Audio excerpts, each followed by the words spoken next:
Hello and welcome. यह video lecture भी exponents के क्वेश्चंस पर बेस्ड है, पर ये क्वेश्चंस थोड़े अलग हैं। Find the value of this expression. अगर आप ध्यान से देखें इस एक्सप्रेशन को तो ये ऐसे लिखा हुआ है और बीच में माइनस है। इसका मतलब ये दो टर्म्स हैं और ये एक टर्म है और ये एक टर्म है। यहाँ पर बेस सेम है। हमें मालूम है कि जब बेस सेम होते हैं तो एक्सपोनेंट्स ऐड हो जाती हैं, तो ये दोनों ऐड हो जाएंगी, यहां पर भी ऐड हो जाएंगी और ये बन जाएगा 2 raised to the power 115 और यहां से भी यही आ रहा है 2 raised to power 115। Same number minus हो रहे हैं इसलिए ये 0 आ गया, तो इसका आंसर है 0। अगर आप लॉज ऑफ एक्सपोनेंट्स को रिवाइज करना चाहते हैं या पढ़ना चाहते हैं तो प्लेलिस्ट का लिंक डिस्क्रिप्शन में है। मेरा एडवाइस है कि पहले इन क्वेश्चंस को खुद ट्राई करें और फिर सॉल्यूशंस के लिए यहाँ से हेल्प लें। लेकिन अगर आपसे एक भी क्वेश्चन खुद नहीं हो पाता है तो भी कोई डरने की बात नहीं है, क्योंकि एक्सपोनेंट्स को सीखना पड़ता है। तब आप कॉपी पेन से लेके बैठें और मेरे साथ इन क्वेश्चंस को सॉल्व करें और उसके बाद बिना हेल्प के इन क्वेश्चंस को 2 बार कम से कम सॉल्व करें। धीरे धीरे आपको लॉज ऑफ एक्सपोनेंट्स को यूज करना आ जाएगा। अगर आपको ये वीडियो लेक्चर्स यूजफुल लग रहे हैं और आप चैनल पर पहली बार आए हैं तो आप इस चैनल को सब्सक्राइब कर सकते हैं। इसी तरह का कंटेंट आपको आगे भी मिलता रहेगा।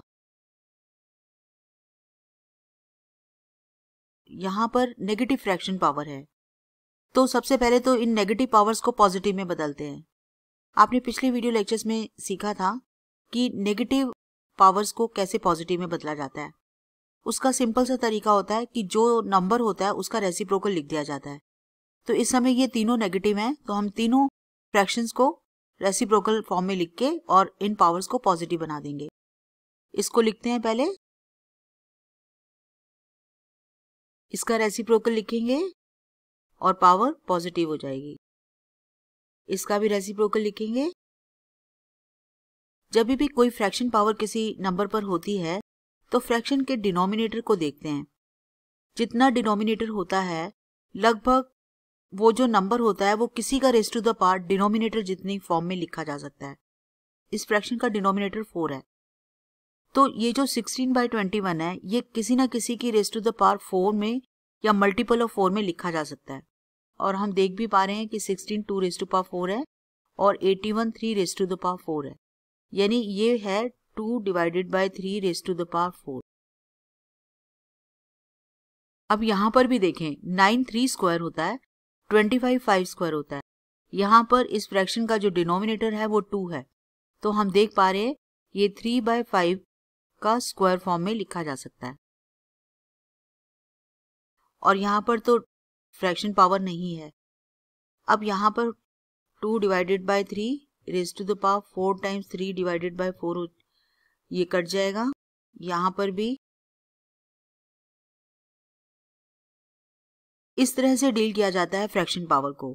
ज्यादातर जब भी फ्रैक्शन पावर मिलती है तो नंबर किसी न किसी की raise to the power denominator जितनी फॉर्म में जरूर लिखा जा सकता है या उसके मल्टीपल में लिखा जाता है। अब ये बन गया 2 डिवाइडेड बाय 3 होल क्यूब और यहाँ पर भी यही होगा 3 divided by 5 whole cube divided by 2 divided by 5 whole cube. 2/3 का होल क्यूब निकालेंगे तो ये आ जाएगा 2 times 2 times 2 and 3 times 3 times 3, 8 divided by 27। So this is 8 divided by 27।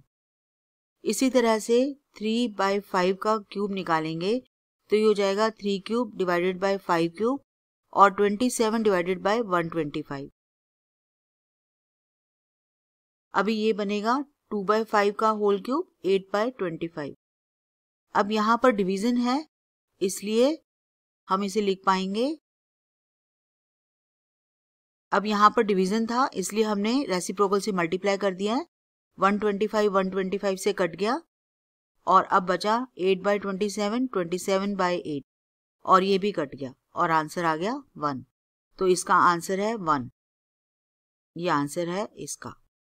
कुछ और क्वेश्चंस करते हैं।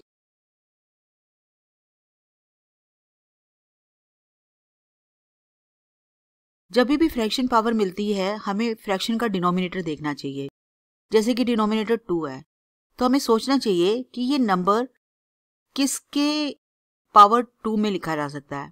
और हम देख पा रहे हैं ये 5 स्क्वायर है, तो ये 5 स्क्वायर टाइम्स 3/2 हो जाएगा। अब यहाँ पर फ्रैक्शन है 3/5, इसका डिनोमिनेटर 5 है। अब हमें सोचना है कि 243 किसका रेज़ टू द पावर 5 है। और अगर आपको याद नहीं आता है तो आप इसकी प्राइम फैक्टराइजेशन कर सकते हैं, उससे भी आपको पता चल जाएगा। और आप देख पा रहे हैं ये 3 रेज़ टू पावर 5 है, तो इसे हम लिख सकते हैं 3 रेज़ टू द पावर 5। अब यहाँ पर 5/4, इसका डिनोमिनेटर फ्रैक्शन का 4 है। हमें सोचना है कि 16 किसका रेज़ टू द पावर 4 है, और हम जानते हैं ये 2 रेज़ टू पावर 4 है। इसी तरह से इस फ्रैक्शन का डिनोमिनेटर 3 है, तो हमें सोचना है कि 8 किसकी रेज़ टू द पावर 3 है, और ये 2 की रेज़ टू द पावर 3 है। अब ये कैलकुलेशंस हो जाएंगी। अब ये सब डिनोमिनेटर्स कैंसिल हो जाएंगे।